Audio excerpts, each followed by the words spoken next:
Good morning everyone. This is Asha Mori from Central University Indore, Institute of Commerce. BCom first and with specialization computer application. Today we will understand that what are liabilities and assets. Liabilities और assets क्या होते हैं financial accounting में. Liabilities are the amount by which a business entity has to pay. Liabilities may be internal or external. Liabilities एक business में वो चीज होती है जो बिजनेस होता है, पर्टिकुलर कोई भी बिजनेस होता है उसे मतलब कि जो अर्निंग होती है वो अपने प्रॉपर्टियर या जो ओनर है, जो मालिक है, उसे देनी पड़ती है. अपनी बिजनेस को अपनी अर्निंग उस मालिक को जो ओनर है उसको देनी पड़ती है. ये बेसिकली टू टाइप्स की होती है, इंटरनल या एक्सटर्नल. इंटरनल लायबिलिटी वो होती है जो बिजनेस अपने मालिक को देता है और एक्सटर्नल लायबिलिटी वो होती है जो किसी आउटसाइडर को देता है. ये तीन पार्ट में क्लासिफाइड है. फर्स्ट है fixed liabilities, old term liabilities जो कि एक साल से ज्यादा है. एक साल से ज्यादा अगर बिजनेस अपने ओनर को लायबिलिटीज देता है तो वो होगी फिक्स्ड लायबिलिटीज.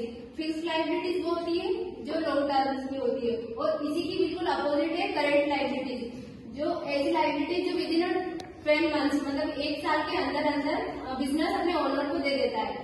तीसरी है contingent liabilities, the liabilities which are not the real liabilities of business on the date of the balance sheet. मतलब कि ये लायबिलिटीज जो है वो रियल लायबिलिटीज तो नहीं होती है बट ये बैलेंस शीट को अफेक्ट करती है. मतलब ये लायबिलिटीज तो नहीं होती रियल बट ये अफेक्ट करती है.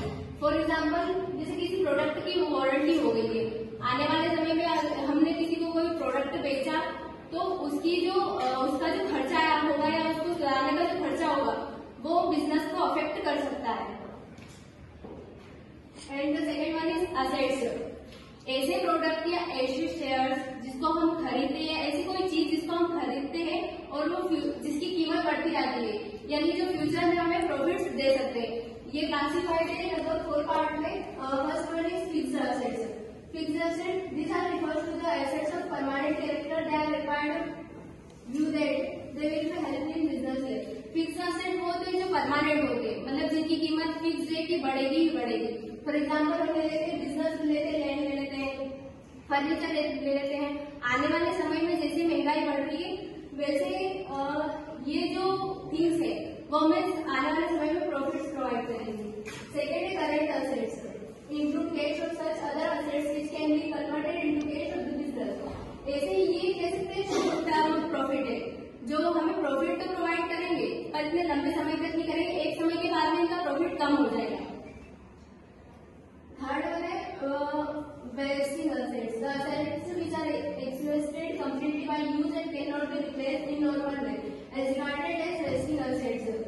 अब जैसे कि हमने कोई कार खरीदी बिजनेस में तो हम वो कार बेच सकते हैं, उसको रिप्लेस कर सकते हैं या हम बेच सकते हैं. लेकिन कुछ चीजें ऐसी होती है बिजनेस में जिसे हम एक ही बार लेते हैं और वापस उसको यूज में नहीं ले सकते, वापस उस चीज को यूटिलाइज नहीं कर सकते. उसे बोलते हैं वेस्टिंग असेट्स. ये ज्यादा प्रॉफिटेबल तो नहीं होता है बट हाँ थोड़ा बहुत बिजनेस को प्रॉफिट प्रोवाइड कर देता है. फोर्थ वन है fictitious assets. The assets which are really speaking not assets but shown in the asset side are called fictitious assets. मतलब ये ऐसा असेट्स है जो कि रियल तो नहीं है, कह सकते हैं फेक असेट है बट ये बैलेंस शीट में थोड़ा बहुत अफेक्ट तो करता ही है. जैसे कि प्रमोशन हो गया, डिस्काउंट एलॉट शेयर्स एक्सपेंसेस हो गया. जैसे कि बिजनेस में प्रमोशन हो गया है, ये असेट्स प्रॉफिट तो नहीं बट हाँ ठीक है बैलेंस